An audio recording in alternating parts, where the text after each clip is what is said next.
यही का तमाम ये तंगो दीवार है, कैसा ही रंगो रूप है, पैसा ही माल है।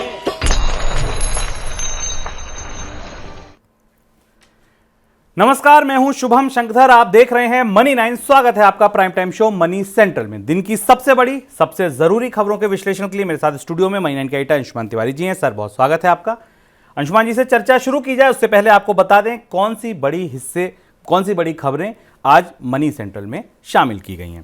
तो शुरुआत हम करेंगे बीमा की एक खबर के साथ। बीमा की मिस सेलिंग पर रोक लगाने के लिए आया नया फैसला। क्या फैसला है, कितना इसका असर होगा, कैसे ये काम करेगा, ये जानेंगे।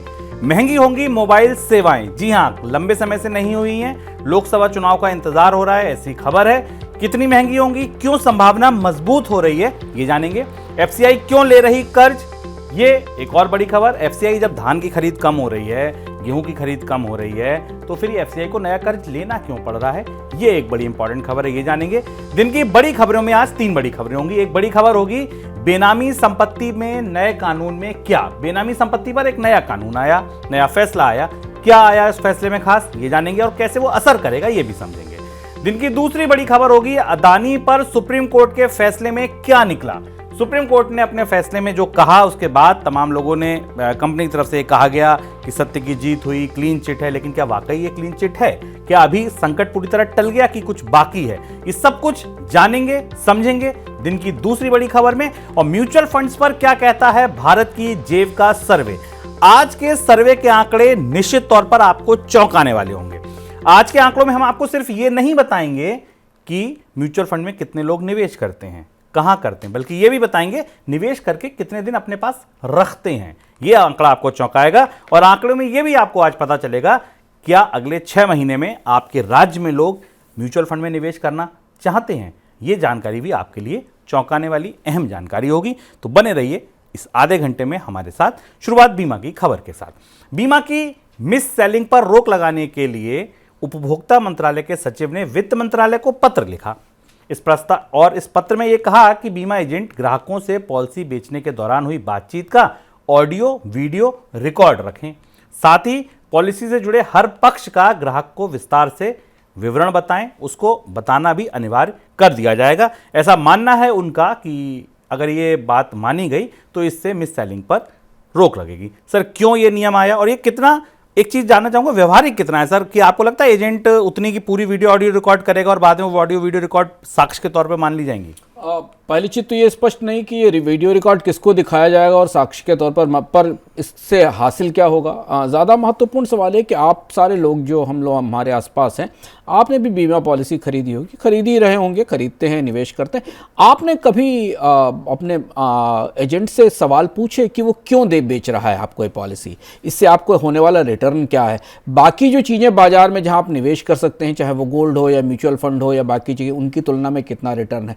आपको इस पॉलिसी की ज़रूरत क्यों है? आपकी लायबिलिटीज़ कितनी है, देनदारियाँ कितनी हैं, उनसे ये पॉलिसी कैसे कवर होती है? ये सब ऐसे तमाम सवाल हैं ना जो एजेंट आपको बताता है और ना आप उससे पूछते हैं। आप बीमा को एक सामान्य फाइनेंशियल प्रोडक्ट की तरह, म्यूचुअल फंड की तरह खरीद लेते हैं और यही वो मिस सेलिंग है जिसे रोकने की कोशिश की जा रही है।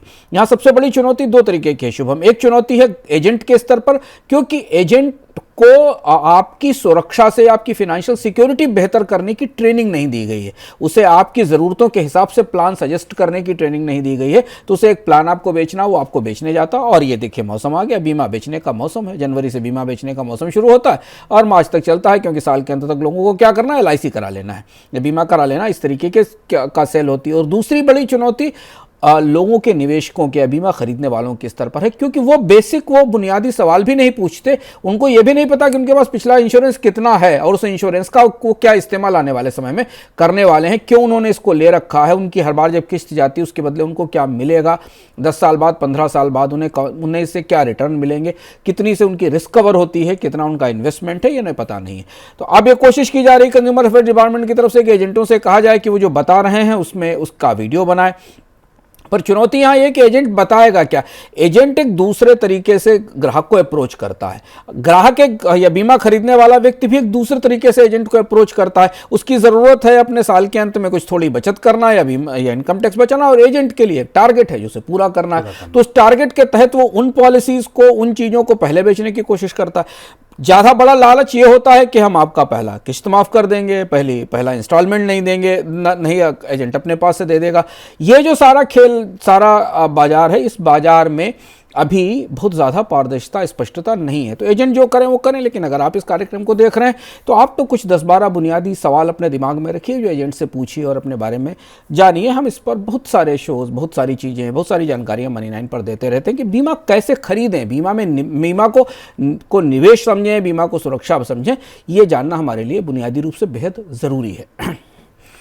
लोकसभा चुनाव के बाद देश में टेलीकॉम दरें बढ़ने की आशंका जताई जा रही है। टेलीकॉम टैरिफ के मामले में भारत उन देशों में शामिल है जहां पर टेलीकॉम दरें सबसे कम हैं। भारतीय टेलीकॉम कंपनियों के पास अगले 4-5 वर्षों के दौरान टेलीकॉम दरों को मौजूदा स्तर से 1.5 गुना तक करने की गुंजाइश है। इस तरह के संकेत मिल रहे हैं कि इस साल भारतीय टेलीकॉम कंपनियां टेलीकॉम टैरिफ बढ़ा सकती हैं और बढ़ोतरी लोकसभा चुनाव के बाद होने की संभावना है। सर, ये संभावना लगातार मजबूत क्यों हो रही है? देखिए, ये तर्क आपने पहली बार सुना ना, अब इस साल की शुरुआत में। इससे पहले तक जो भारत में कहा जाता था कि भारत दुनिया का सबसे सस्ता टेलीकॉम बाजार है। हमारी सबसे बड़ी उपलब्धि ये थी कि हमारे यहाँ कॉल दरें दुनिया में सबसे सस्ती हैं। इसलिए सस्ती रखी जाती थी क्योंकि भारत में टेलीकॉम का पेनिट्रेशन बढ़ाया जाना था, टेलीकॉम की डेंसिटी बढ़ाई जानी थी। डेंसिटी बढ़ गई, 100% से ज़्यादा हो गई ऑलमोस्ट। कई जगह कई लोगों के पास 2 से अधिक नंबर हैं, तो डेंसिटी बढ़ गई। अब टेलीकॉम कंपनियों को महसूस हो रहा है कि भाई भारत में तो केवल औसत $2 का टैरिफ है, और जबकि दुनिया के बाजारों में मोबाइल का टैरिफ औसत $4 है। $4 के हिसाब से अगर आप माने, भारतीय करेंसी के हिसाब से अगर इस समय डॉलर की कीमत के हिसाब से माना जाए तो 250 से 300 रुपए के आसपास का टैरिफ है। और यही वो आरपू की बहस है कि 200 से 250 रुपए के आसपास का आरपू मिनिमम होना चाहिए। अब जबकि 5G आ गया है, इसकी अगली जनरेशन आने की तैयारी चल रही है, डायरेक्ट टू मोबाइल टीवी भी लाने की तैयारी हो रही है। इस बीच में टेलीकॉम कंपनियां अब टैरिफ बढ़ाने की तैयारी कर रही हैं। ऊपर से भारतीय बाजार में तो डुओपोली है, 2 ही कंपनियां हैं, तो दोनों कंपनियां जितना टैरिफ तय करेंगी वो बढ़ाया जाएगा। सरकार ने पिछले साल इस बात की कोशिशें की थी कि टेलीकॉम कंपनियां टैरिफ ना बढ़ाएं, दरें ना बढ़ाएं, लेकिन फिर भी दरें बढ़ी। आप याद करिए, आज से 7-8 साल पहले, 6 साल पहले का वो दौर जब भारत में एंट्री लेवल प्रीपेड प्लान 100 रुपये से कम का होता था, और अब बढ़कर वो 100 रुपये से ऊपर का हो गया है। यहाँ दुविधा ये कि टेलीकॉम कंपनियों ने महंगा स्पेक्ट्रम खरीदा है, महंगी दर पर बैंकों से कर्ज लिया है, जिसके बाद उन्होंने जो कैपिटल इन्वेस्टमेंट किया, नेटवर्क बनाया, उसका रिटर्न होने चाहिए, और उसके लिए उन्हें 400 से 500 रुपये एवरेज रेवेन्यू पर यूज़र तो लाना ही पड़ेगा। तब वो बैंकों का कर्ज चुकाएंगी, सरकार को स्पेक्ट्रम का पैसा देंगी और अपने शेयरधारकों के साथ, अपने शेयर होल्डर्स को रिटर्न दे पाएंगी। पर इसका दूसरा पहलू ये भी है, जो हम आपको बता चुके हैं, कि भारत में जितनी तेजी से टैरिफ बढ़ रहे हैं, इंटरनेट का पेनिट्रेशन उतनी तेजी से गिर रहा है। भारत दुनिया के उन अनोखे देशों में से है जहां पिछले साल इंटरनेट का पेनिट्रेशन और इंटरनेट की मांग में गिरावट आई, यानी लोग इंटरनेट अफोर्ड नहीं कर पा रहे हैं। अब ये बात सरकार को देखनी होगी बीच में कि उसे इंटरनेट, टेलीकॉम कंपनियों के मुनाफे और इंटरनेट की उपलब्धता, डेटा की उपलब्धता, मोबाइल सर्विसेज की उपलब्धता के बीच में कैसे संतुलन बनाना हो। लेकिन कंपनियां 150% तक की बढ़ोतरी की तैयारी कर रही हैं, ये बात उन्होंने संकेतों में कह दी है। भारतीय खाद्य निगम यानी एफसीआई अपनी शॉर्ट टर्म फंड की जरूरत को पूरा करने के लिए बाजार से 50,000 करोड़ रुपए कर्ज उठाएगा। एफसीआई ने अपने कैश फ्लो में कमी को दूर करने के लिए अनाज के खरीद वितरण फंडिंग के लिए 3 महीने की अवधि के कर्ज उठाने के लिए बैंक से बोलियां मंगाई हैं। क्यों पड़ रही सर ये जरूरत? एफसीआई को फूड क्रेडिट लेती है। फिलहाल अभी सरकार की खरीद शुरू हुई और इसके अलावा दूसरी खरीद फिर रबी के मौसम की आ जाएगी। एफसीआई के पास शॉर्ट टर्म फंड्स की कमी है और इसलिए ये अनसिक्योर्ड लोन है जो एफसीआई सीमित अवधि के लिए बैंकों से लेगा ताकि खरीद की व्यवस्था को सुचारू रूप से चलाया जा सके, और ये आमतौर पर सालाना होने वाली कर्ज की प्रक्रिया है। पर एक चीज़ समझना ज़रूरी है इसमें अभी ये स्पष्ट नहीं है कि भारत में अनाज की खरीद में उतनी तेज रफ्तार नहीं दिख रही। पिछले साल भी अनाज की खरीद एफसीआई की लक्ष्य से कम रही थी, गेहूं की भी, और उससे पिछले साल में भी, और इस साल भी अभी तक की जो खरीफ की खरीद है वो लक्ष्य से कम रही है। तो एफसीआई शायद इस तैयारी में है कि हो सकता है उसे और ज़्यादा प्रयास करके अनाज खरीदने की कोशिश करनी पड़े, और इसके लिए फंड का एक बफर तैयार किया जा रहा है। भारतीय रिजर्व बैंक ने बैंकों के लिए डिविडेंड देने के नियमों में ढील देने का प्रस्ताव दिया है। मंगलवार को रिजर्व बैंक की तरफ से उन बैंकों को भी डिविडेंड देने की अनुमति दी गई है जिनकी नेट एनपीए रेशियो 6% है। पहले 7% नेट एनपीए रेशियो की शर्त थी। रिजर्व बैंक ने कहा कि नए प्रस्तावित दिशा निर्देश वित्त वर्ष 2025 से लागू हो जाएंगे। क्यों बदला नियमों को सर? ये सबसे पुराना नियम था रिजर्व बैंक का, लगभग 7-8 साल से ज़्यादा हो चुके हैं। और अब रिजर्व बैंक की ये कोशिश है, रिजर्व बैंक जो नियम तय करता है उसमें जो बैंक हैं उनमें अगर कर्ज की फंसे हुए कर्जों की नॉन परफॉर्मिंग एसेट्स की मात्रा ज़्यादा है तो उन्हें लाभांश देने से रोका जाता है, क्योंकि जब बैंक कर्ज में डूबा हो, बैंक कर्ज की वसूली नहीं कर पा रहा तो उसे लाभांश नहीं देना चाहिए। ये बैंकिंग का नियम है। लेकिन अब ये गाइडलाइंस लंबे समय बाद रिव्यू की गई हैं और ये कहा गया है कि इसे घटाकर 7% से 6% कर दिया जाएगा। इससे थोड़े कुछ और भी बैंक ऐसे हैं जो शायद लाभांश देने की परिस्थिति में आ सकेंगे। हालांकि इसके साथ रिजर्व बैंक ने नियमों में और भी ज़्यादा बदलाव किया है। प्रोविजनिंग के नियम भी सजेस्ट किए हैं, जो नियम आने वाले समय में प्रस्ताव है इसके पर चर्चा के बाद ये विस्तृत रूप से बैंकों में लागू किए जाएंगे। और अभी ये चर्चा के तौर पर, प्रस्ताव के तौर पर बैंकों के बीच में रखा गया है। पॉलिसी दरों में बढ़ोतरी के इस बार के साइकिल में बैंकों ने ग्राहकों के लिए ब्याज दरों में बढ़ोतरी में पहले के 2 साइकिल के मुकाबले ज़्यादा फुर्ती दिखाई है। इस बार मई 2022 से फरवरी 2023 तक रिजर्व बैंक की तरफ से रेपो रेट में 250 बेसिस पॉइंट की बढ़ोतरी की गई और इस दौरान बैंकों के कर्ज की जो दर थी वो औसतन 112 बेसिस पॉइंट बढ़ गई। जबकि इससे पहले ब्याज दरों में बढ़ोतरी के 2 अन्य साइकिल देखे, उस समय बैंकों ने कर्ज महंगा करने में इतनी तेजी नहीं दिखाई थी। सर क्या मतलब है इसका, क्या संकेत मिल रहे हैं? इस बार कर्ज में बढ़ोतरी तेज, ब्याज दरों में बढ़ोतरी तेज थी और बैंकों ने उसे काफ़ी तेजी से लागू भी किया, क्योंकि महंगाई से नियंत्रण के लिए काफ़ी प्रभावी ढंग से रिजर्व बैंक ने इसे पुश किया था। तो अगर आप आंकड़ा देखें तो MCLR, जिसको बैंकों की जो बेसिक रेट है, जिसको marginal cost of lending rate कहते हैं, जिसके बाद फिर उसके ऊपर अलग अलग लोन्स के लिए ब्याज दरें तय होती हैं, home loan, car loan, personal loan या इंडस्ट्रियल लोन के लिए, उसमें करीब 156% के आसपास की बढ़ोतरी हुई है 156 बेसिस पॉइंट की बढ़ोतरी हुई है और नए लोन्स पर इसी हिसाब से ब्याज दरों में बढ़ोतरी हुई। लेकिन इसका एक दूसरा पहलू भी है, जितनी तेजी से बैंकों ने ब्याज दरों में बढ़ोतरी को पास ऑन किया है, उतनी तेजी से अपने डिपॉजिट्स को भी सिक्योर करने की कोशिश की है। तो अगर आप डिपॉजिट्स की रेट में बढ़ोतरी देखें पिछले 1 साल में, तो वो भी काफ़ी तेज रही है इसी अनुपात में, क्योंकि बैंकों को ये पता था कि ब्याज दरें बढ़ने के साथ कर्ज की मांग में कमी आएगी। कर्ज जो बढ़ा भी वो अनसिक्योर्ड लोन था, जिसके बारे में हमने आपको कल बताया। बाकी जो सिक्योर्ड लोन थे, जो इंडस्ट्री को दिए जाते थे या बाकी चीज़ों को दिए जाते थे, उनमें कमी आई और उस वजह से डिपॉजिट्स को बचाने के लिए बैंकों ने अपने यहाँ ब्याज दरों में बढ़ोतरी भी की। और अभी चलते चलते जनवरी की शुरुआत में कई प्रमुख बैंकों ने ब्याज दरों में बढ़ोतरी का एक और साइकिल अनाउंस किया है। कई प्रमुख बैंकों ने अपनी ब्याज दरें फिर बढ़ा दी हैं फिक्स डिपॉजिट पर और बाकी डिपॉजिट्स पर। ये इस बात की तरफ इशारा कर रहा है कि फिलहाल बैंक्स ब्याज दरों में बढ़ोतरी के रुकने की या ब्याज दरों में कमी की संभावना नहीं देख रहे हैं, इसलिए डिपॉजिट जुटाने की एक नई कोशिश भी शुरू हो रही है। एक और दिलचस्प बात है, जोड़ना जरूरी है, वित्त मंत्रालय की तरफ से बैंकों से कहा गया कि वो बल्क डिपॉजिट्स से बचें। ये एक दिलचस्प बात थी। बैंकों से कोई सुझाव दिया गया कि वो डिपॉजिट्स लाने के और तरीके अपनाएं, क्योंकि बल्क डिपॉजिट्स में जाने के बाद बैंकों के कमिटमेंट्स काफ़ी बड़े हो जाते हैं।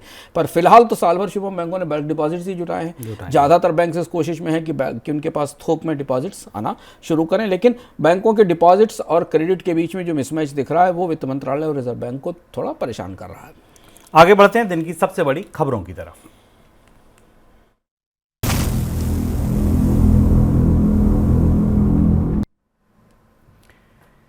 बेनामी संपत्ति को लेकर हाल में आया कोर्ट का एक फैसला बेनामी संपत्ति रखने वालों पर भारी पड़ सकता है। माना जा रहा है कि कोर्ट के फैसले के बाद कई पुराने बेनामी सौदे बाहर आ सकते हैं।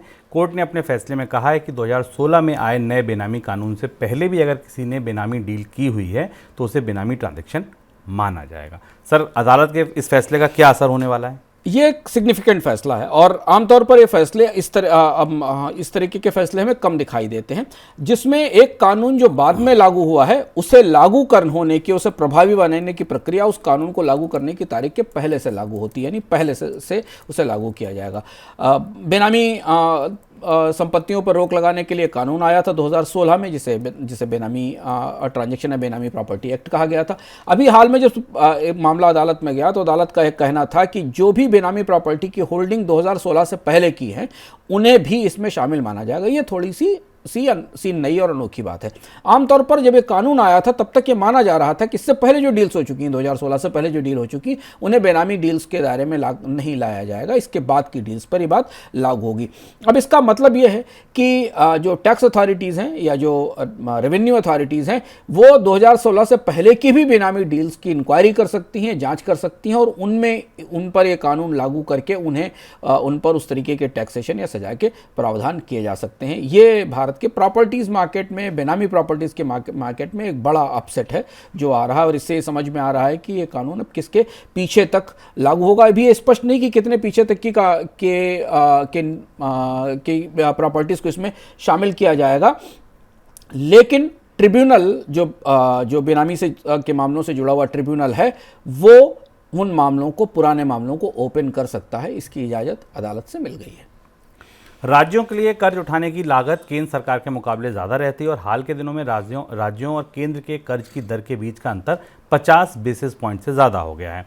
मंगलवार को 6 राज्यों ने 7.74% पर 16,000 करोड़ रुपए जुटाए, जबकि केंद्र सरकार के 10 साल की बॉन्ड यील्ड 7.21% पर है। सर, ये कितनी चिंता की बात है? देखिए, कर्ज के मामले में कल हमने आपको बताया था कि केंद्र सरकार के कर्ज की देनदारी में जबरदस्त बढ़ोतरी हुई, ब्याज की देनदारी में जबरदस्त बढ़ोतरी हुई। अब इस साल की शुरुआत, नए साल की शुरुआत में राज्य सरकारों की बोहनी भी खराब हुई। राज्य सरकारों ने जब बाजार से कर्ज उठा, 16,000 करोड़ रुपए के कर्ज उठाए राज्य सरकारों ने हाल में, पहले हफ्ते के दौरान बॉन्ड्स लेकर आए जिससे वो बाजार से कर्ज लेते हैं। आंध्र प्रदेश, कर्नाटक, गुजरात, पंजाब, राजस्थान और बिहार, इन्होंने इसी हफ्ते मंगलवार को बाजार से में अपने बॉन्ड जारी किए और कर्ज उठाया, और इनकी जो यील्ड थी वो 50 बेसिस पॉइंट ज़्यादा थी, यानी 50 बेसिस पॉइंट ज़्यादा कर्ज की दर इन्हें देनी पड़ी, जो कि आमतौर पर ये बता रही है कि बाजार में राज्य सरकारों को और सरकारों को मिलने वाले कर्ज की लागत में बढ़ोतरी हो रही है। और ये उस साइकिल का या उस चुनौती का संकेत है, जो चुनौती हमें आने वाले कुछ महीनों में और फिर से दिखाई देगी। भारत में ब्याज दर अभी ऊंची ही रहनी है, कमी नहीं होती दिखाई दे रही है। राज्य सरकारों की साख और उनकी क्रेडिबिलिटी के आधार पर उन्हें बाजार से महंगा कर्ज मिलता है, पर ये बड़ा स्प्रेड था जो दिखाई दे रहा है। अभी कुछ और भी राज्य, अभी तो ये आखिरी तिमाही से पहले की है, आखिरी तिमाही खत्म होते होते तक राज्य सरकारों को 1-2 बार और बोरोइंग के लिए बाजार में जाना होगा। बाजार में इस बात की संभावना बनती दिखाई दे रही है कि अगली किश्त में भी इन्हें महंगा ही कर्ज मिलेगा। अदानी ग्रुप पर हिंडनबर्ग रिसर्च की रिपोर्ट पर सुप्रीम कोर्ट में चल रहे मामले पर कोर्ट का फैसला आ गया है। फैसला अदानी ग्रुप के पक्ष में आया है। सुप्रीम कोर्ट ने बुधवार को कहा कि अदानी ग्रुप के खिलाफ लगे आरोपों की जांच के लिए एसआईटी या सीबीआई को आदेश देने का कोई आधार नहीं है। कोर्ट ने यह भी कहा कि इस मामले में किसी तरीके की जांच की जरूरत नहीं है। हालांकि मसले पर सेबी की जांच अभी भी चल रही है। सुप्रीम कोर्ट ने सेबी को 3 महीने के भीतर जांच पूरी करने को कहा है। सुप्रीम कोर्ट के फैसले के बाद बुधवार को शेयर बाजार में अदानी ग्रुप के शेयरों में तेजी देखने को मिली है। सर, सबसे पहले तो ये फैसला ही बता दीजिए, क्या क्या कहा गया फैसले को, अगर आसान भाषा में समझें तो। फैसला काफी दिलचस्प और महत्वपूर्ण है और इसे समझना हमारे लिए जरूरी, क्योंकि पूरे साल की इसका सबसे बड़ा घटनाक्रम था और सबकी निगाहें सुप्रीम कोर्ट की तरफ थी कि सुप्रीम कोर्ट इस मामले में क्या कहता है। पहली चीज तो 3 चीजें अडानी के मामले में सुप्रीम कोर्ट ने कही जिसमें इस केस का मेरिट डिफाइन नहीं होता। पहली चीज तो सुप्रीम कोर्ट ने कहा कि चूंकि सेबी जांच कर रही है, इसलिए सीबीआई या किसी तीसरी एजेंसी को लाने की जरूरत नहीं, एसआईटी को लाने की जरूरत नहीं। स्वाभाविक सी बात है कि भारत की सबसे बड़ी एजेंसी या भारत का सबसे बड़ा रेगुलेटर इस मामले की जांच कर रहा है, तो ये मांग सुप्रीम कोर्ट नहीं मान सकता था। सुप्रीम कोर्ट ये मांग इसलिए भी नहीं मान सकता था कि उसने अपनी एक पैरेलल एक्सपर्ट कमेटी बना ही दी थी जांच के लिए, जिसकी रिपोर्ट आ गई थी, तो इसके बाद अब एक और जांच की कोई संभावना नहीं दिखाई देती थी। तो ये मांग जब गई थी कोर्ट में या जो अपील गई थी, तभी इस बात की संभावना थी कि शायद अदालत इसे स्वीकार नहीं करेगा। तो पहली चीज ये।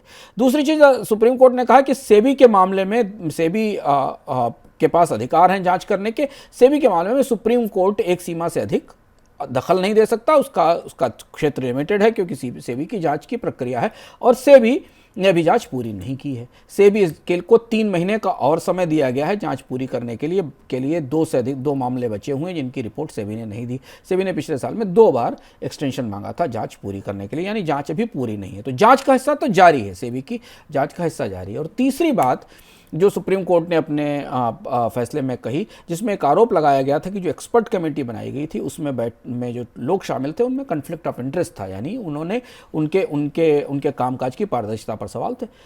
सुप्रीम कोर्ट ने उसे खारिज कर दिया क्योंकि उसकी अपनी एक्सपर्ट कमेटी थी और इसे स्वीकार नहीं किया। इसके अलावा ये कहा सरकार से कि शेयर बाजार में जो तेज उतार चढ़ाव हुआ था उसकी जांच करने के लिए सेबी और सरकार स्वतंत्र है कि बाजार में कैसे उतार चढ़ाव किया जाए, को जांचा जाए। तो ये था फैसला जो हमारे सामने सुप्रीम कोर्ट से आया पूरे साल भर के इंतजार के बाद। सर, कौन से सवाल ऐसे थे जो सुप्रीम कोर्ट से उम्मीद थी कि इनके जवाब मिलेंगे और नहीं मिले? बुनियादी रूप से यही समझना जरूरी है कि इस फैसले की कई अलग अलग व्याख्याएं हो सकती हैं, बाजार में भी सब जगह हो सकती, पर अगर करीब से देखा जाए तो ये पूरा मामला सुप्रीम कोर्ट तक पहुंचा था हिंडनबर्ग की रिपोर्ट के आधार पर। पहली चीज तो है कि सुप्रीम कोर्ट ने हिंडनबर्ग की रिपोर्ट की फाइंडिंग्स, जिनके आधार पर सेबी जांच कर रही है, हिंडनबर्ग की रिपोर्ट में जो आरोप लगाए गए थे, और मुख्य आरोप यह था कि अडानी समूह ने भारतीय पैसे को विदेशी निवेशकों के सहारे दुनिया के अन्य देशों से घुमाकर अपने ही भारतीय बाजार में ही निवेश किया है और इसमें विदेशी निवेशकों की भूमिका संदिग्ध है। यह मोटा आरोप था। इस आरोप पर सुप्रीम कोर्ट ने कोई टिप्पणी नहीं की। हिंडनबर्ग की रिपोर्ट में जो आरोप लगाए गए थे ना तो सुप्रीम कोर्ट ने उन्हें स्वीकार किया ना खारिज किया, बल्कि यह कहा कि सेबी इस पूरे मामले की जांच कर रही है। तो ये बात स्पष्ट है कि वो मामला अभी भी सेबी की जांच के अधीन है। दूसरी चीज है कि हमें यह भी नहीं पता चला सुप्रीम कोर्ट के फैसले से कि सेबी ने अपनी जो अंतरिम जांच रिपोर्ट दी थी उसमें क्या निष्कर्ष निकाला अडानी के इस पूरे मामले में। तो वो जब तक सेबी जांच एजेंसी के तौर पर अडानी के इस पूरे मामले को स्पष्ट नहीं करती तब तक ये जांच जारी है। ये बात सुप्रीम कोर्ट ने भी इसमें कहा। तो इस सवाल का जवाब नहीं मिला कि क्या हिंडनबर्ग की रिपोर्ट में जो आरोप लगाए गए थे वो सही थे, और अगर सही थे तो सेबी ने उनकी जांच के लिए क्या किया। और तीसरी और महत्वपूर्ण बात है कि क्या विदेशी निवेशकों की भूमिका इस पूरे मामले में संदिग्ध रही, उनका इस्तेमाल हुआ। ये इन सवालों के जवाब अभी तक इस फैसले के बाद भी नहीं मिले। पूरी साल फैसला अडानी समूह पर हिंडनबर्ग की रिपोर्ट चर्चा में रही, पर यह सवाल साल की शुरुआत में, यानी पिछले साल के अंत में, साल की शुरुआत में जस के तस वहीं खड़े हुए हैं। सर, अब तीसरी और सबसे महत्वपूर्ण बात जो समझना चाहेंगे, अब आगे क्या होगा? आगे जांच जारी है। एक तो बात इस रिपोर्ट से निकल कर आई कि सेबी अभी इस मामले की जांच और करेगी। दो और ऐसी चीजें बची हुई जिन पर सेबी को मामले की जांच करनी। वो मामले क्या हैं? मामले वो हैं विदेशी निवेशकों का, जिनके बारे में सेबी ने अलग अलग टैक्स ज्यूरिडिक्शन से ये जानकारी मांगी है कि वो उन विदेशी निवेशकों का अडानी समूह के साथ क्या संबंध था। उसमें मॉरिशस के निवेशक हैं, बाकी जगह के भी निवेशक हैं, दुबई के भी निवेशक हैं। आपको याद होगा हम बराबर बताते रहे पिछले साल आपको किसके लिए वित्त मंत्रालय से भी कहा गया था, अलग अलग देशों से भी संपर्क किया गया कि उनसे सूचना मिले कि उन निवेशकों की भूमिका क्या थी। सेबी अब 3 महीने में अपनी जाँच पूरी करेगी और शायद यही वजह थी कि सेबी की जो अंतरिम जाँच रिपोर्ट थी उसके बारे में इस फैसले में कुछ बताया नहीं गया। तो अभी कहानी अभी खत्म नहीं हुई है, अभी कहानी बाकी है, क्योंकि सेबी की 3 महीने बाद जब जांच रिपोर्ट आएगी तब हम इस निष्कर्ष पर पहुंच पाएंगे, बाजार इस निष्कर्ष पर पहुंच पाएगा कि एक अंतर्राष्ट्रीय एजेंसी हिंडनबर्ग ने अडानी समूह में जो पारदर्शिता के सवाल उठाए थे, कॉर्पोरेट गवर्नेंस के सवाल उठाए थे, निवेश को रूट करने के सवाल उठाए थे, उनका हुआ क्या, वास्तव में वो सही थे या गलत थे, उनकी जांच कैसी थी। उसमें बहुत सारे और भी सवाल थे जो चर्चाओं में आते रहे। उनका जवाब अब सुप्रीम कोर्ट हमें नहीं देगा, उनका जवाब अब शायद हमें सेबी से लेना पड़ेगा, सेबी को बताना पड़ेगा देश को। और यही बात सुप्रीम कोर्ट ने परोक्ष रूप से अपने आज के फैसले में कह दी कि सेबी इस बात के लिए अधिकृत है, सेबी के पास नियम और अधिकार हैं और सेबी इस मामले की जांच करके स्थिति स्पष्ट करे। तो ये था अडानी का फैसला, जिसकी तस्वीर हमारे सामने इस तरीके की तस्वीर साफ होती दिख रही है। इजराइल हमास युद्ध की वजह से लाल सागर में तनाव लगातार बढ़ता जा रहा है और तनाव की वजह से शिपिंग कंपनियों ने लाल सागर के रास्ते आवाजाही रोक दी है। ताज़ा घटनाक्रम में ईरान ने भी लाल सागर में अपना युद्धपोत भेज दिया है। माना जा रहा है कि हूती विद्रोहियों को समर्थन के लिए ईरान ने अपना युद्धपोत भेजा है। दूसरी तरफ अमेरिका भी हूती विद्रोहियों के खिलाफ कार्रवाई की योजना बना रहा है। सर, क्या नई परिस्थिति वहां बनती दिख रही है? जैसा हम आपको लगातार बता रहे हैं कि रेड सी का ये हिस्सा, यमन के आसपास का जो हिस्सा है एक स्ट्रेट का, उस हिस्से में अब गतिविधियां काफ़ी तेज हैं और वहां किसी भी स्थिति में कोई भी टकराव हो सकता है। ईरान की तरफ से रेड सी में अपना शिप मूव करने के बाद और अपने वारशिप्स मूव करने के बाद किसी भी तरीके से शिपिंग के लिए ये पूरी स्ट्रेच जो कि स्वेज कैनाल से रेड सी होते हुए अरबियन सी में आती है, अब सुरक्षित नहीं बची और इसीलिए मास्क और तमाम शिपिंग कंपनियों ने वहाँ से अपना परिवहन लगभग सीमित कर दिया है। 60 से 70% ट्रैफिक डाइवर्ट हो गया और ऐसा अनोखा और पहली बार हो रहा है कि दुनिया के सबसे व्यस्ततम रूट के ऊपर इतने लंबे समय तक गतिरोध बना हुआ है। इतने लंबे समय तक वहाँ पर गतिविधियाँ अनिश्चितता की स्थिति में बनी हुई हैं और जिससे वहाँ से ट्रैफिक प्रभावित हो रहा है। आने वाले समय में माना जा रहा है कि इसका असर अगले 15 दिनों से 20 दिनों में, एक महीने में दुनिया के बाजारों पर महंगाई के रूप में दिखाई देने लगेगा कच्चे तेल और गैस की सप्लाई में। हालांकि कच्चे तेल की कीमतों में उतनी ज़्यादा बढ़ोतरी नहीं दिखाई दी। ब्रेंट क्रूड 79-80 डॉलर के आसपास ही मूव कर रहा है अभी भी, लेकिन ये माना जा रहा है कि सप्लाईज़ को लेकर और भी कई सारी चीज़ों की सप्लाईज़ को लेकर आने वाले समय में बड़ी दिक्कत हो सकती है, क्योंकि गतिरोध टूटता नहीं दिखाई दे रहा। और अगर वहाँ कोई सीधा टकराव होता है यमन और यूएस अमेरिका की सेना के बीच और उसमें ईरान का दखल होता है, फिर परिस्थितियां थोड़ा नियंत्रण से बाहर भी हो सकती हैं। अपनी अर्थव्यवस्था को रियल एस्टेट संकट से बचाने के लिए चीन का केंद्रीय बैंक अपने उन बैंकों को पूंजी दे रहा है जो पॉलिसी के लिहाज से चीन की अर्थव्यवस्था के लिए महत्वपूर्ण है। हाल में चीन के केंद्रीय बैंक ने अपने बैंकों में करीब 50 अरब डॉलर की पूंजी डाली है। मंगलवार को चीन के केंद्रीय बैंक ने ये जानकारी दी है। सर, इससे समस्या का समाधान होगा? अब ये बबल बन रहा है चीन का। हम लोगों ने विस्तार से चीन में क्या हो रहा है इस पर चर्चा की थी इकोनॉमिकम में पिछले साल के अंत में, उसका लिंक भी डिस्क्रिप्शन बॉक्स में। आप समझ सके कि चीन कहाँ फंस गया है। दरअसल चीन के बैंक बुरी तरह प्रॉपर्टी मार्केट के बबल में फंस गए हैं और अब चीन को अपने बैंकों की चिंता हो रही, प्रॉपर्टी कंपनियों की नहीं। प्रॉपर्टी कंपनियां तो डिफॉल्ट हो रही हैं और डिफॉल्ट होकर बैंकों का पैसा नहीं चुका पा रही हैं। उनके साथ डिफॉल्ट हो रहे हैं वहाँ की अर्बन गवर्नमेंट्स, जिन गवर्नमेंट्स पर की बड़ी बकायदारी है इन कंपनियों पर, जिनको पैसा नहीं दिया जा रहा है, और इन गवर्नमेंट्स को भी वहाँ के बैंक्स ने कर्ज दे रखा है। तो अंततः चीन की सरकार के पास अब एक यही विकल्प बचा है कि वो इन बैंकों को नई इक्विटी अवेलेबल कराए, नई पूंजी उपलब्ध कराए, ताकि जो उनके एनपीएस तैयार हो रहे हैं, उनके जो पैसे डूब रहे हैं बॉन्ड में, इन कंपनियों में, उनकी भरपाई हो सके ताकि बैंक ना फटने लगे। तो बैंक को बचाने की कोशिश शुरू हो रही है और इसलिए सप्लीमेंट्री लेंडिंग प्रोग्राम के तहत बैंकों को नए सिरे से पूंजी उपलब्ध कराई गई है 50 बिलियन डॉलर की, और ये लो कॉस्ट फंड होगा, सस्ती लागत का पैसा होगा जो बैंकों को दिया जाएगा ताकि उनकी बैलेंस शीट्स इस तूफान में जो प्रॉपर्टी मार्केट में चल रहा है उससे बचाया जा सके। पर ये बबल कब जाकर रुकेगा या बैंकों को मदद देकर चीन इस बात को उबार लेगा, अगले 2-3 महीने में ये स्थिति स्पष्ट होगी। चलिए अब आगे बढ़ते हैं और बात करते हैं मनी 9 के पर्सनल फाइनेंस सर्वे की।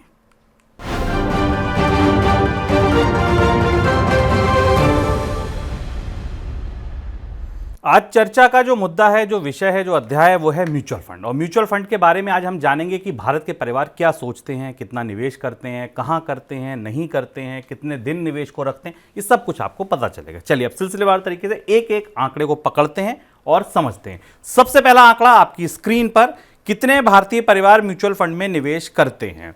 2022 में 6% करते थे, जो 2023 में बढ़कर 10% करने लगे हैं। सर, ये आंकड़ा बिल्कुल वही बता रहा है जो हम देश में लगातार हर महीने आने वाले एमफी के आंकड़ों में पकड़ रहे हैं कि सिप के नंबर्स लगातार बढ़ते जा रहे हैं। हाँ शुभ, और ये उत्साहवर्धक खबर है बाजार के लिए, निवेशकों के लिए, लोगों के पारिवारिक सुरक्षा के लिए महत्वपूर्ण खबर है कि म्यूचुअल फंड्स में धीमे धीमे लोगों का निवेश बढ़ना शुरू हो रहा है। और एक साल के अंदर, पिछले साल जब हमने आंका था तो 6% था और एक साल के भीतर इसमें 4% की बढ़ोतरी ये बता रही है कि म्यूचुअल फंड का पेनिट्रेशन, म्यूचुअल फंड की पहुंच बढ़ रही है। पर आप इस आंकड़े को दूसरे आंकड़े की रोशनी में देखिए तो भारत में अभी भी जो फोलियोज की संख्या है वो 5 करोड़ के आसपास है।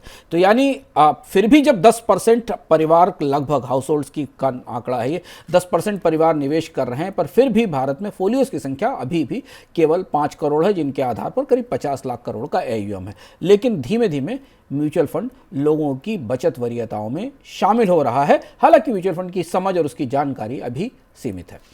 अगला आंकड़ा देखिए। अगला आंकड़ा ये कि कौन से आय वर्ग के लोग म्यूचुअल फंड में पैसा लगा रहे हैं। तो आप चाहे 15,000 से कम कमाते हो या 50,000 से ज्यादा कमाते हो, म्यूचुअल फंड सभी के वरीयताओं में है। सर, ये आंकड़ा कितना महत्वपूर्ण है? ये भी काफी संतोष देने वाला आंकड़ा है, क्योंकि 7% लोग कम आय वर्ग के भी म्यूचुअल फंड में पैसा लगा रहे हैं। इसका मतलब है कि 1000 रुपये 1500 रुपये की सिप्स यहाँ से भी शुरू हुई हैं। इसके अलावा जो बड़ी आय वर्ग के लोग हैं उनमें औसत वही 11 से 12% परिवार हैं। लेकिन यहाँ ये आंकड़ा, अगला वाला आंकड़ा हमें चिंता पैदा करता है। 50,000 रुपये से ज़्यादा कमाने वाले परिवार में भी केवल 12% परिवार म्यूचुअल फंड में निवेश कर रहे हैं। इसका मतलब यह है कि उनकी फाइनेंशियल प्लानिंग में, उनकी भविष्य की प्लानिंग में म्यूचुअल फंड अभी शामिल नहीं और ये निवेश शामिल नहीं। और यही स्थिति 35 से 50,000 वाले लोगों की है, जबकि इनके निवेश में म्यूचुअल फंड का बड़ा हिस्सा होना चाहिए।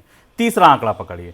तीसरा आंकड़ा आपको यह बताएगा कि म्यूचुअल फंड में निवेश तो कर दिया, ये तो एक बात है, लेकिन म्यूचुअल फंड होल्ड कितने दिन करते हैं, और यही आंकड़ा सबसे ज्यादा निराशाजनक, चिंताजनक और परेशान करने वाला है। सर सिर्फ 13 महीने, मतलब साल भर भी म्यूचुअल फंड नहीं रखा। ये सबसे चौंकाने वाला और चिंताजनक आंकड़ा है। और इस आंकड़े में हमें यह भी पता चला, जैसे मैंने पिछले आपको बताया, कि भारत में जब 50,000 से ऊपर कमाने वाले परिवारों में केवल 12% परिवार म्यूचुअल फंड में निवेश कर रहे हैं। इससे ज़्यादा तो लोगों के पास कारें हैं, इससे ज़्यादा तो लोग क्रिप्टो में और लॉटरी में निवेश करते हैं, इससे ज़्यादा लोग तो जोमेटो पे ऑर्डर देते हैं, इससे ज़्यादा लोग तो नेटफ्लिक्स का सब्सक्रिप्शन ले रखे हैं। उनकी तुलना में अपने भविष्य के प्रति सुरक्षित निवेश करने वालों की संख्या बेहद कम है। अब ये दूसरा आंकड़ा देखिए, ये बताती है कि म्यूचुअल फंड की समझ और जानकारी कितनी सीमित है। म्यूचुअल फंड लंबे निवेश का प्रोडक्ट है। कंपाउंडिंग का फायदा तो आपको तब मिलेगा जब अपनी फंड को आप कंपाउंड होने देंगे, 2 साल 3 साल 4 साल 5 साल के लिए। यहाँ 13 महीने में लोग म्यूचुअल फंड से पैसा लेकर निकल जाते हैं। तो क्या भारत में लोग म्यूचुअल फंड स्टॉक्स के तरीके से खरीद रहे हैं, शेयरों के तरीके से खरीद रहे हैं? और अगर ये खरीद रहे हैं तो फिर ये अपने नुकसान की परिस्थिति है, फिर म्यूचुअल फंड लंबे समय का निवेश नहीं है। आपको याद होगा हमने साल के आखिरी इकोनॉमिक में इस बात की तरफ इशारा किया था और बताया था कि भारत में म्यूचुअल फंड की लोकप्रियता तो बढ़ रही है, लोग आ रहे हैं, पर म्यूचुअल फंड में निवेश का तरीका लोगों को समझ में नहीं आ रहा है। उस तरह से निवेश नहीं कर रहे हैं जिस तरह से उसमें निवेश किया जाना चाहिए। और इसलिए 13 महीने में तो मैं 1 साल के बाजार के आधार पर, अगर पिछला साल का बाजार देखें, मतलब 22 का बाजार देखें, तो 4% रिटर्न था। इस साल 20% रिटर्न आया।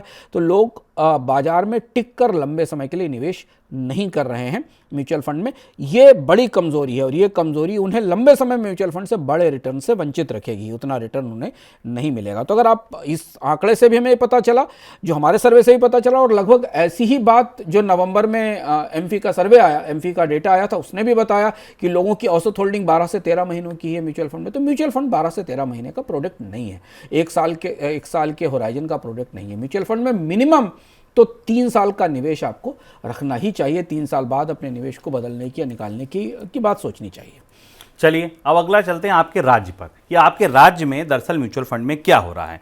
तो ऐसे राज्य जिनके परिवार सबसे ज्यादा म्यूचुअल फंड में निवेश करते हैं, गुजरात टॉप पर है, महाराष्ट्र कंधे से कंधा मिलाए 16% पे खड़ा है, दिल्ली 15%, कर्नाटक 14% और पश्चिम बंगाल 13%। सर ये राज्य, यही उम्मीद थी, यही लगता था कि यही होगा आंकड़ा? बहुत कम संख्या है। अगर आप इनकम के लेवल के आधार पर देखें, जो हमने आपको आंकड़े लगातार दिखाए मनी सेंटर में, कि सबसे ज़्यादा आय वाले जो परिवार हैं वहाँ, उस हिसाब से 16% 15% परिवार बहुत छोटी संख्या है। जो परिस्थिति है, जिस तरीके की फिनेंशियल इनसिक्योरिटीज़ हैं, असुरक्षाएं हैं, भविष्य को लेकर चुनौतियां हैं, उस हिसाब से कम से उच्च आय वर्ग वाले राज्यों के परिवारों में तो कम से कम आधे से ज़्यादा परिवारों का निवेश म्यूचुअल फंड में होना चाहिए। इस हिसाब से ये तस्वीर हमें बताती कि म्यूचुअल फंड का मार्केट कितना छोटा है भारत में, कितना लो पेनिट्रेटेड है। अभी भी म्यूचुअल फंड का इतना बड़ा बाजार है, 40 के आसपास एसेट मैनेजमेंट कंपनियां, इस सब मिलकर भी गुजरात जैसे रिच स्टेट में भी 16% परिवारों को ही केवल म्यूचुअल फंड पहुंचा पाई है, 16% परिवारों को ही म्यूचुअल फंड से जोड़ पाई है। अब अगला आंकड़ा जो ये है कि जो सबसे कम निवेश करने वाले राज्य हैं उनमें कौन है। तो सबसे कम करने वाले राज्यों में बिहार है, असम है, राजस्थान है, उड़ीसा है, छत्तीसगढ़ है। चलिए असम छोड़ दीजिए, लेकिन बिहार राजस्थान तो सर बड़े राज्य हैं। यहाँ लिटरेसी का संकट, हाँ यहाँ लिटरेसी का संकट, ऐसा नहीं कि आय का संकट है, कम आय वाले राज्य हैं ये, लेकिन के जो प्रतिशत है वो स्वाभाविक रूप से फिनेंशियल लिटरेसी, म्यूचुअल फंड की समझ और म्यूचुअल फंड के बारे में जानकारी ना होने का असर यहाँ दिखाई देता है। छत्तीसगढ़ में, राजस्थान में, इन राज्यों के आंकड़े जब हमने आपको गोल्ड के बारे में दिखाए थे या मनी9 के सर्वे में, आप उसकी वेबसाइट पर जाकर आप विस्तार से देखेंगे तो आपको पता चलेगा कि यहाँ गोल्ड में निवेश है लोगों का, बाकी जगह निवेश कर रखा है उन्होंने, पर म्यूचुअल फंड एक ऐसी चीज़ है जिसकी पहुंच और जिसकी समझ वहाँ नहीं, जबकि इन्हें ज़रूरत है कि 1000 रुपये 2000 रुपये की SIP आसानी से हर महीने यहाँ के परिवार करा के अपने भविष्य को सुरक्षित कर सकते हैं। और अब वो आंकड़ा, वो एक चौंकाने वाला आंकड़ा जो आपको आज तक किसी सर्वे ने नहीं बताया होगा, लेकिन मनी9 का सर्वे बता रहा है। अगले 6 महीने में कौन से राज्य म्यूचुअल फंड खरीदने की, कहां के परिवार म्यूचुअल फंड खरीदने की प्लानिंग कर रहे हैं? कर्नाटक, दिल्ली, महाराष्ट्र, गुजरात और तमिलनाडु, ये वो राज्य हैं। कर्नाटक सबसे ऊपर, ये वो राज्य हैं जहां के परिवार अगले 6 महीने में ये सोच रहे हैं कि हाँ, हम अपने निवेश विकल्प में म्यूचुअल फंड को बढ़ाएंगे। सर, ये आंकड़े कितने उत्साहवर्धक हैं? ये हमने जानने की कोशिश की इस बार सर्वे में कि लोगों की प्लानिंग क्या है, उनके एस्पिरेशंस क्या है, और ये अच्छा है कि 19 से 20% परिवार कर्नाटक के म्यूचुअल फंड खरीदने की तैयारी कर रहे हैं और बाकी राज्यों में भी हैं। लेकिन इन 4-5 राज्यों के अलावा ये प्रतिशत फिर कम हो जाता है बाकी राज्यों में। इसका मतलब है कि वहाँ पर म्यूचुअल फंड की समझ या जानकारी या उसके बारे में सूचनाएं कम हैं। लेकिन धीमे धीमे ऐसा लग रहा है कि म्यूचुअल फंड खरीदने की उम्मीद और एस्पिरेशंस बढ़ रही हैं। तो हो सकता है अगले कुछ महीनों में इन राज्यों से म्यूचुअल फंड में नए सिप खुलें और नया निवेश आए। चलिए अब आगे बढ़ते हैं मनी सेंट्रल झटपट की ओर।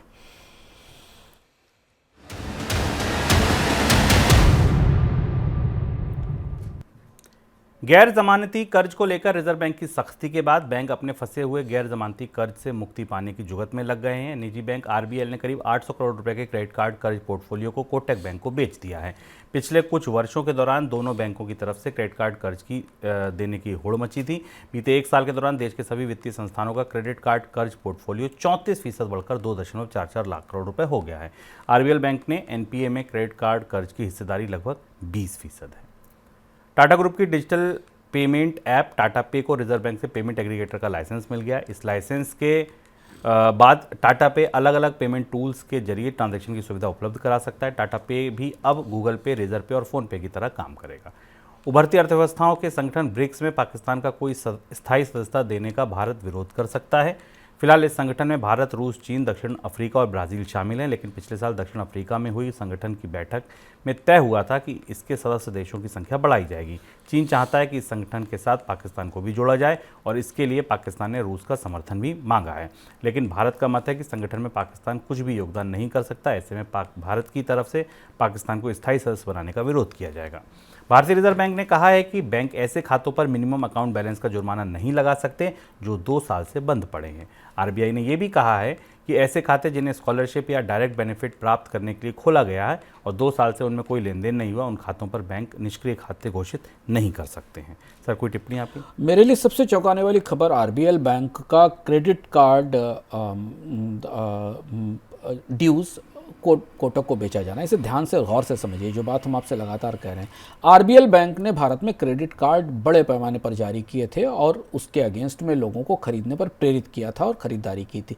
800 करोड़ का जो पोर्टफोलियो आरबीएल बैंक ने कोटक बैंक को बेचा है, वो सारा का सारा पोर्टफोलियो आरबीएल बैंक ने राइट ऑफ कर दिया है अपने अकाउंट से, यानी इनकी वसूली नहीं हो सकती। मान लिया है कि पैसा डूब गया। इतनी बड़ी राशि केवल एक छोटे से बैंक की क्रेडिट कार्ड में फंसी हुई है। ये एनपीएस थे, इन एनपीएस को कोटक को बेचा गया। कोटक इसमें से कितनी वसूली कर पाएगा? 800 करोड़ रुपए में से ये अनसिक्योर्ड क्रेडिट था, इसकी कितनी वसूली हो पाएगी ये बात बाद में पता चलेगी। बट आप एक बैंक के अनसिक्योर्ड क्रेडिट का नंबर चौंकाने वाला, 800 करोड़ का नंबर चौंकाने वाला है। और ऐसा कितना अनसिक्योर्ड क्रेडिट कार्ड्स और पर्सनल लोन के तहत अलग अलग बैंकों में है, ये इससे हमें ये आने वाले समय में पता चलेगा। पर ये डील बता रही है कि जो रॉट थी, जो समस्या है वो कितनी गहरी और कितनी बड़ी है और छोटे बैंक कैसे इस ट्रैप में फंस गए और उन्होंने लोगों को क्रेडिट कार्ड देकर खर्च करने के लिए प्रेरित किया और अब उन्हें अपने एनपीए बनाकर इन्हें बेचना पड़ रहा है। तो ये था हमारा आज का मनी सेंटर। कल फिर आएंगे नए संस्करण के साथ, तब तक के लिए दीजिए इजाजत। नमस्कार।